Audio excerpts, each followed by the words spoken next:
Comment danser? Comment danser? Mon jaillir quand t'es pas là.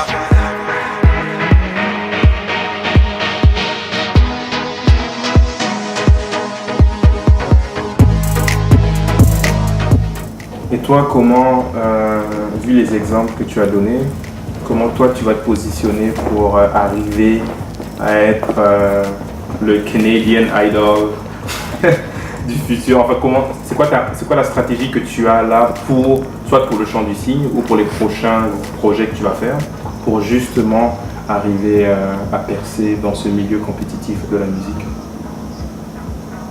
Bon, je pense que une des erreurs que l'on fait, enfin que j'ai faites, une des erreurs que j'ai surtout fait, c'est que souvent je mettais beaucoup d'argent pour la réalisation d'un album.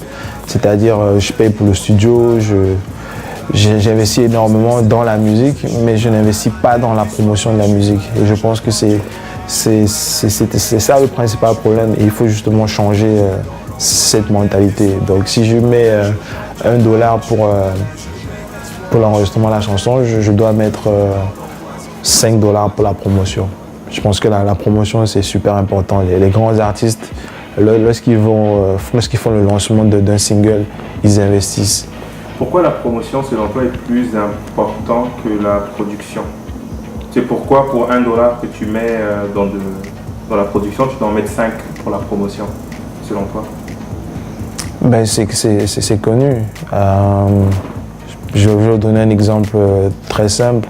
C'est pas forcément le meilleur produit qui a le plus de succès sur le marché. Je veux dire, c'est pas forcément l'iPhone n'est pas forcément le meilleur téléphone sur le marché, mais c'est le produit qui bénéficie de la meilleure promotion. Beats by Dre, ils sont pas forcément les meilleurs écouteurs sur le marché, mais ce sont les écouteurs qui bénéficient de la meilleure promotion. Donc très souvent, c'est pas ce que tu vends, mais comment tu le vends. C'est comme ça que ça marche. Ouais, c'est vrai. Je n'avais pas pensé, mais c'est vrai. Là, en écoutant le chant du cygne, ou du moins quelques singles du chant du cygne, j'ai remarqué que, comparé aux précédents albums, tu allais plus dans une vague afro. Tes beats sonnaient un peu plus, je ne vais pas dire afrobeat, mais il y avait beaucoup plus d'influence africaine dans tes beats en fait. Ouais, bien sûr. Est-ce que c'est une direction artistique assumée que tu prends, ou c'était juste pour le kiff et que tu l'as balancé comme ça? Ben, pour dire la vérité, lorsque j'ai enregistré le chant du cygne, déjà j'ai enregistré une grande partie de l'album en Afrique. Au Kenya, je pense. Au Kenya, voilà. Donc j'étais à Nairobi. Donc voilà, donc je me suis laissé influencer par mon environnement, tu vois. J'étais en Afrique, je suis en plein, en ce moment-là aussi, c'est l'émergence de l'afrobeat, etc. Donc forcément, ça influence ma musique. Est-ce que tu as eu des producteurs kenyans qui ont produit Oui, bien sûr, okay. Bien sûr.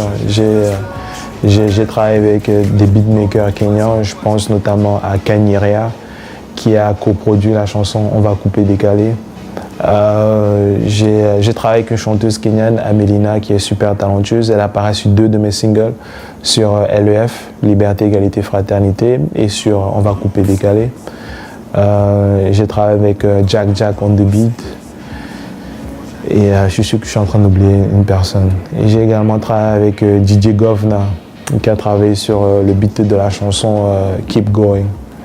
Oui, donc j'étais au Kenya, j'ai travaillé avec plein d'artistes kenyans et je pense que ces artistes-là, ils ont apporté une touche nouvelle à ma musique et je leur en suis très reconnaissant. Ben, c'est ça qu'on voit parce que je trouve que cet album avait beaucoup plus de couleurs musicales.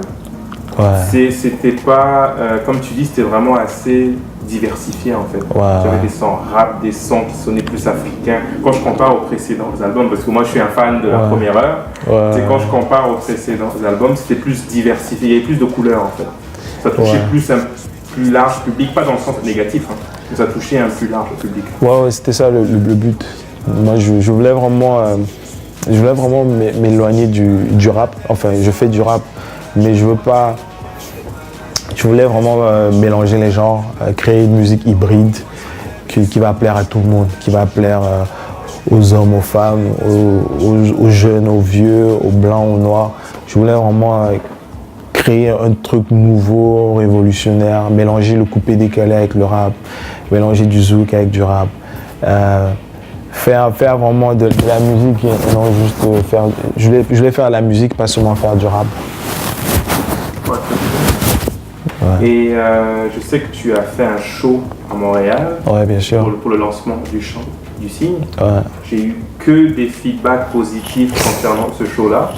Ouais. Est-ce que tu peux un peu en parler? Comment ça s'est passé? Parce qu'apparemment tu avais un band sur scène. C'est pas courant, enfin je connais pas beaucoup d'artistes à Montréal, underground, qui viennent avec un band sur scène et rap. C'est pas, il y en a, mais c'est pas courant. Et comment tu as trouvé cette expérience en fait, avoir un band, comment ça s'est passé? Ça s'est passé, c'était le jour de mon anniversaire. Je l'ai fait à la Place des Arts de Montréal. Ça s'est super bien passé. Dieu merci, j'ai rencontré un guitariste colombien, Diego Montenegro, qui m'a vraiment aidé, qui m'a guidé pendant tout le processus. Et je pense qu'on a fait un show de très très bonne qualité. Pour les artistes qui ont l'habitude de monter sur scène avec un DJ, c'est bien, vous pouvez continuer à le faire. Mais moi, je les encourage à essayer de chanter avec un band. Une fois qu'ils auront fait ça, ils vont voir la différence. Pourquoi c'est quoi la différence? Je sais pas si je peux décrire la différence avec des mots, mais c'est magique. Je pense qu'une fois que tu as essayé, tu te rends compte que c'est vraiment bien et tu n'auras même plus envie de monter sur scène avec un DJ. Tu auras juste envie de monter sur scène avec un band et un DJ aussi, mais monter sur scène uniquement avec un DJ, ce sera... Moi franchement, je n'ai plus envie de le faire. Je ne dis pas qu'on n'a pas besoin de DJ, hein.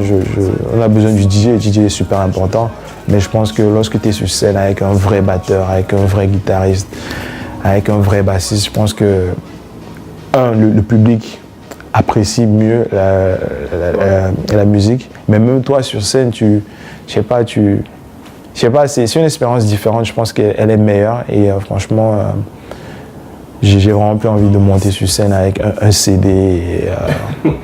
Non, franchement, j'ai plus envie de le faire.